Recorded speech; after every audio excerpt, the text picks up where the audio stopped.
We would like to thank you all for coming out today to this awards ceremony.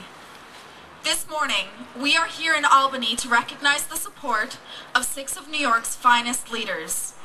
These individuals have demonstrated to Reality Check and to the people of this state that the well-being of New Yorkers is their top priority. Hello, I'm smoking and tobacco use. Good afternoon, I am Natalie Speece from Schoharie County Reality Check. And in Reality Check, we are very concerned about the toll that tobacco takes on our family, friends, and neighbors. Every day in New York State, 70 people die from a tobacco-related illness. We are here today to honor what we'd like to call the champions of the 70. One of these champions is Director of Tobacco Control Program, Dr. Jeff Willett. Dr. Willett has been a strong, staunch supporter of Reality Check's actions, and we are very glad that he is here today. Welcome, Dr. Willett.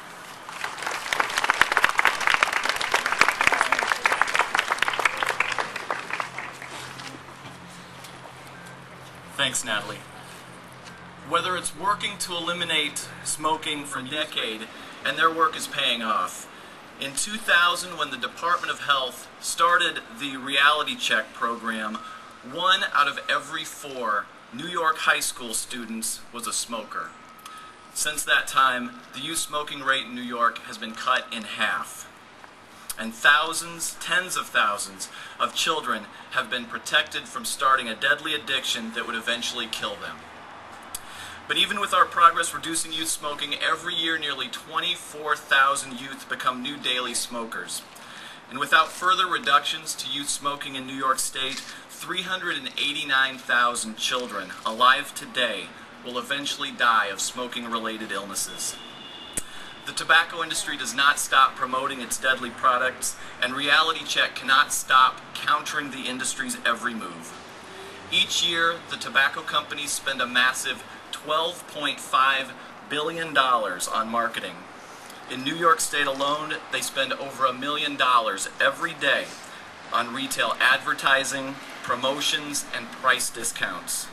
This includes payments and incentives to retailers to put tobacco products in the most visible locations in stores, typically right behind the cash register, where all customers, adults and children, are most likely to see them. Studies have consistently shown that exposure to tobacco product advertising and display is related to youth susceptibility to smoking. Studies have also found that greater density of tobacco retailers near schools is related to higher rates of illegal sales of tobacco products to minors and higher rates of youth smoking. In June, President Obama signed into law the Family Smoking Prevention and Tobacco Control Act. This law ends the special protection the tobacco industry enjoyed for far too long and protects our nation's children and health instead.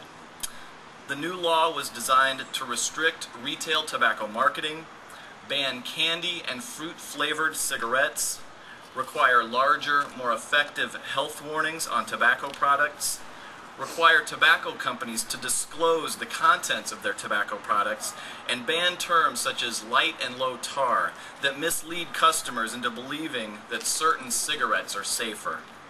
Perhaps most importantly, the new law grants states and communities greater authority to restrict retail tobacco marketing to further protect children. In addition to reducing the impact of tobacco marketing, we know that raising the price of tobacco products is a proven way to prevent youth smoking. Cigarette tax increases effectively reduce youth smoking and promote adult cessation, generating much needed revenues for state governments in the process. New York is currently considering a $1 increase to the state's cigarette excise tax. If passed, this tax increase would keep 106,000 children alive today from becoming smokers and motivate 50,000 adults to quit. The tax increase would also generate approximately $200 million annually that would be targeted to healthcare service and public health programs, avoiding greater cuts to those programs. It's important to recognize that New York State does not profit by cigarette taxes. Smoking costs New York State $8.17 billion annually just to treat the medical-related expenditures from cigarette-caused disease. And that includes several billion to the Medicaid program alone. Unfortunately, cigarette taxes fall far short of the billions needed just to cover the medical treatment of cigarette-caused disease. New Yorkers would have to be taxed $10 per every pack of cigarettes sold in the state to cover the cost of cigarette-caused medical expenses. I would like to join Reality Check in thanking the other leaders that we're recognizing today for their work to prevent and reduce tobacco use in New York State. Without their leadership, New York would not have made the progress we've seen to date in reducing youth smoking. And to begin today's event, I'd like to recognize one of our youth superstars. So we have, I guess, 7 honorees today rather than 6. Livia Klandorf. The Campaign for Tobacco-Free Kids has just named Liv as the International Youth Advocate of the Year. And they couldn't have selected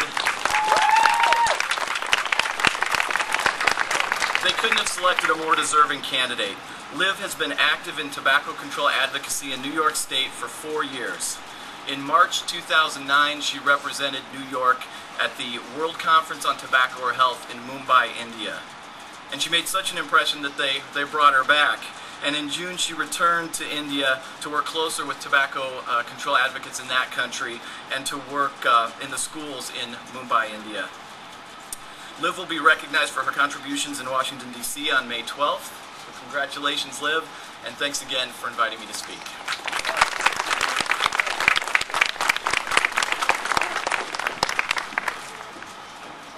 Thank you, Dr. Willett. We'll now begin with the awards section of our ceremony. My Assemblyman, Sam Hoyt of the 140th District, is here because of his commitment to a healthy New York. Assemblyman Hoyt has proposed a bill that will prohibit the sale of tobacco products in standalone pharmacies and any establishment that contains a pharmacy. He has also called on Tops Food Markets and Walmart stores to follow the lead of Wegmans Grocery and discontinue the sale of tobacco. Please join me in honoring Assemblyman Sam Hoyt.